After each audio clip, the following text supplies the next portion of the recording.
ಒಂದು ಸಲ ಒಂದು ದೇವಸ್ಥಾನಕ್ಕೆ ಹೋಗ್ಬೇಕಂತ ಡಿಸೈಡ್ ಮಾಡ್ತಾನಂತ. ಡಿಸೈಡ್ ಮಾಡಿದಾಗ ಹೋದಂತ ಹಂಗೆ ರಾಜ್ಯಾಗ ನಡ್ಕೋವಂತ ಹೋದಂಗೆ 2 ರೂಟ್ ಡಿವೈಡ್ ಅದು ಅಂತ.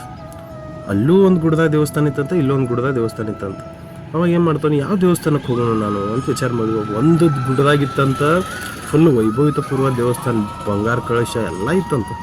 ಆಮೇಲೆ ಇನ್ನೊಂದು ಕಡೆ ನೋಡ್ರಿ ಬರೀ ಕಲ್ಲಿಂದ ಕೆತ್ತಿದ ದೇವಸ್ಥಾನ ಇತ್ತಂತ.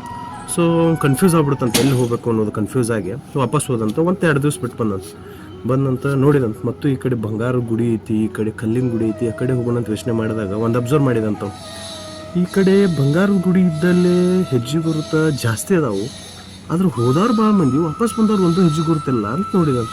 ಆದರೆ ಈ ಕಡೆ ಕಲ್ಲಿಂದ ಏನು ಕಟ್ಟಿದ್ರಲ್ಲ ಆ ಗುಡಿ ಕಡೆ ಹೋದ್ರೆ ಹೆಜ್ಜೆ ಗುರುತು ಭಾಳ ಕಡಿಮೆ, ಆದ್ರೆ ಹೋಗಾರು ಅದಾರು ಬಂದಾರು ಅದಾರ ಅವರು. ಸೊ ಅದಕ್ಕೆ ಅವ್ರು ಡಿಸೈಡ್ ಮಾಡಿ ಆ ಕಡೆ ಏನು ಕಲ್ಲಿನ ಗುಡಿ ಐತಲ್ಲ ಅಲ್ಲೇ ಹೋದಂತ. ಆದ್ರೆ ಅಲ್ಲಿ ಸ್ವಲ್ಪ ಜನ ಹೋದ್ರೂ ಅವು 2 ದಿವಸ ಬಿಟ್ಟು ಬಂದು ಗ್ಯಾಪ್ನಾಗ ಆ ದೇವಸ್ಥಾನ ಸ್ವಲ್ಪ ಜೀರ್ಣೋದ್ಧಾರ ಆಗಿತ್ತಂತ. ಸೊ ಇದರ ಅರ್ಥ ಅಷ್ಟೇ ಅಂದ್ರೆ, ಯಾವ ಗುಡಿ ಹೆಂಗೈತೆ ಅಂಥೇಳಿ ನೋಡಿ ಹೋಗೋದಲ್ಲ, ಎಲ್ಲ ಗುಡಿನೂ ಒಂದೇ. ಆದ್ರೆ ನಾವು ಒಂದಿಷ್ಟು ಜನ ವಿಚಾರ ಮಾಡೋದು, ಭಾಳ ಮಂದಿ ಯಾರು ವಿಸಿಟ್ ಮಾಡ್ತಾರೆ ಆ ದೇವಸ್ಥಾನಕ್ಕೆ ಹೋಗ್ಬೇಕು, ನಾವು ಯಾರು ಜನ ಜಾಸ್ತಿ ಇರ್ತಾರೆ ಅಲ್ಲಿ ಹೋಗಬೇಕು ಅಲ್ಲ.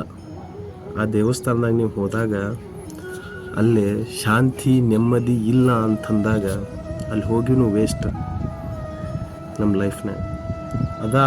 ವೈಭವಪೂರಿತ ದೇವಸ್ಥಾನ ಇತ್ತು, ಬಟ್ ಅಲ್ಲಿ ಹೋದವ್ರು ಹೆಜ್ಜೆ ಇದ್ದು ವಾಪಸ್ ಬಂದವರು ಇರಲಿಲ್ಲ. ಸೊ ಅದಕ್ಕೆ ಅವ್ನು ಏನು ಡಿಸೈಡ್ ಮಾಡ್ದ, ಹೆಜ್ಜೆ ಇಲ್ಲಿ ಕಡಿಮೆ ಇದ್ರೂ ಆದ್ರೂ ಹೋಗಿ ವಾಪಸ್ ಬಂದವ್ರು ಜಾಸ್ತಿ ಅದಾರ. ಸೊ ಆ ದೇವಸ್ಥಾನಕ್ಕೆ ಹೋದಾಗ ಅವ್ನಿಗೆ ಗೊತ್ತಾಕೈತಿ ಇಲ್ಲಿ ಸುಖ ಶಾಂತಿ ನೆಮ್ಮದಿ ಭಾಳ ಐತಂತೆ. ಇಲ್ಲೆಲ್ಲರೂ ಸಮೃದ್ಧವಾಗಿ ಬರತ್ತಾರು, ಖುಷಿಯಿಂದ ಬರತ್ತಾರು. ಕಡಿಮೆ ಜನ ಹೋದ್ರೂ ಖುಷಿಯಿಂದ ಬರತ್ತಾರು, ಸಮೃದ್ಧವಾಗಿ ಬರತ್ತಾರ ಅಂತ ಗೊತ್ತಾಕೈತ.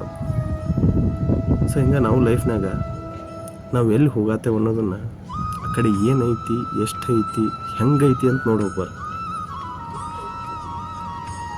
ನೆಮ್ಮದಿ ಸುಖ ಶಾಂತಿ ಐತಿ ಅನ್ನೋದನ್ನು ವಿಚಾರ ಮಾಡ್ಕೊಂಡು ಹೋಗ್ಬೇಕು.